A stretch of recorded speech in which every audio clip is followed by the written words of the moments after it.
Di sini telah dijelaskan, gel merupakan sediaan semi padat yang memiliki tampilan jernih atau tembus cahaya, yang dimana zat aktifnya ini tersebar merata dalam struktur matriks berbentuk 3 dimensi. Sediaan ini lazim digunakan secara topikal karena memiliki karakteristik yang tidak lengket, mudah diaplikasikan, dan nyaman saat digunakan.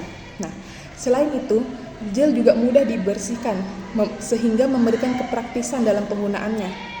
Nah, selanjutnya itu alat yang digunakan pada jurnal yang telah kami pilih ini.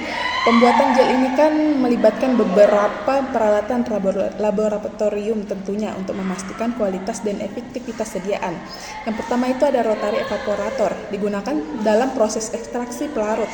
Ada chamber untuk penyimpanan sementara dan pengayak 40 mesh untuk menyaring bahan kering, dan timbangan analitik diperlukan untuk menimbang bahan secara akurat. Sementara spektrofotometer UV vis digunakan untuk menganalisis kandungan antioksidannya. Jurnal ini juga telah dipaparkan terkait bahan yang digunakannya.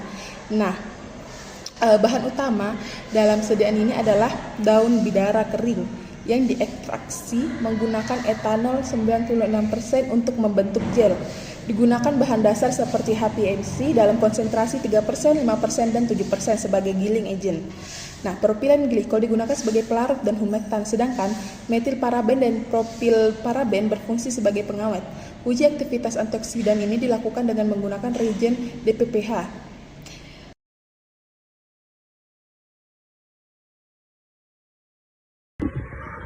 Baik, sebelumnya perkenalkan saya Sri Indah Lestari dengan NIM 052. Di sini saya sebagai pemateri kedua akan menjelaskan pembuatan sediaan gel dan evaluasi uji-uji pada pembuatan gel.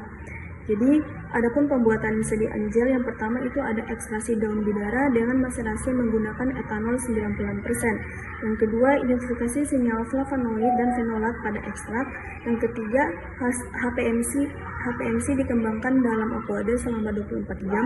Dan yang keempat, campur metil dan propil paraben dalam propin glikol, lalu tambahkan ke dalam HPMC. Dan yang kelima itu, tambahkan ekstrak bidara dan sisa akuade sampai volume 100 ml. Dan yang keenam, itu homogenkan dengan strirat. Selanjutnya ada uji dan evaluasi dilakukan selama 3 minggu. Yang pertama itu ada uji organoleptik. Uji organoleptik dilakukan untuk menilai sifat fisik sediaan secara kasat mata dan indrawi. Yang pertama itu ada warna, untuk mendeteksi perubahan warna yang dapat mengidentifikasikan degradasi bahan aktif atau ketidakstabilan formula. Yang kedua ada bau. Perubahan bau bisa menunjukkan kontaminasi mikroba atau degrasi pada bahan organik. Yang ketiga itu ada bentuk, untuk menilai kestabilan bentuk fisik seperti tidak terjadi pemisahan fasa, pengendapan atau perubahan bentuk sediaan. Selanjutnya yang kedua itu ada uji pH. Uji pH dilakukan dengan menggunakan pH meter. Uji pH dilakukan untuk menguji tingkat keasaman sediaan gel agar menjamin sediaan gel tidak menyebabkan iritasi pada kulit. Dan yang ketiga itu ada uji viskositas. Uji viskositas dilakukan untuk mengetahui tingkat kekentalan gel yang berpengaruh langsung terhadap kenyamanan penggunaan dan kemampuan gel untuk mempertahankan bentuknya setelah diaplikasikan. Viskositas yang stabil juga mencerminkan stabilan sistem gel, karena fluktuasi viskositas bisa menjadi indikator degradasi struktur matris gel. Baik, selanjutnya ada yang keempat itu uji homogenitas, di mana pengujian homogenitas ini bertujuan untuk memastikan bahwa semua komponen terutama bahan aktif terdistribusi secara merata dalam sediaan gel. Uji homogenitas dilakukan untuk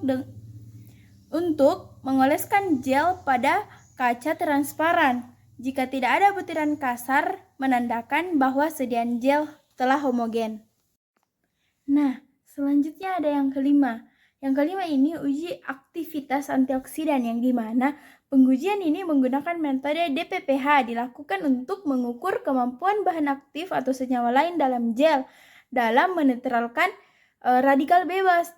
DPPH merupakan radikal bebas berwarna ungu yang akan mengalami perubahan warna jika bereaksi dengan antioksidan, dan perubahan intensitas warna ini diukur pada panjang gelombang 514 nanomikro menggunakan spektrofotometer. Hasilnya memberikan gambaran seberapa efektif gel dalam memberikan perlindungan antioksidan.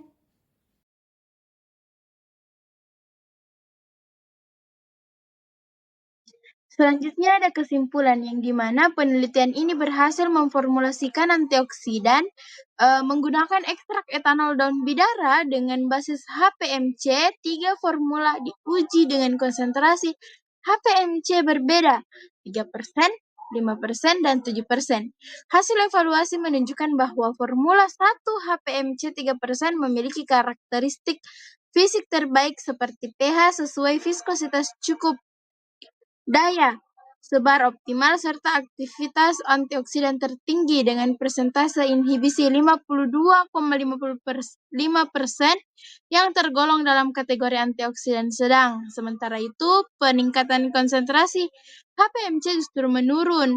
Viskositas antioksidan dan daya sebar diduga karena adanya zat aktif dan basis gel. Oleh karena itu, formula 1 dinilai sebagai formula terbaik dan penelitian ini berhasil.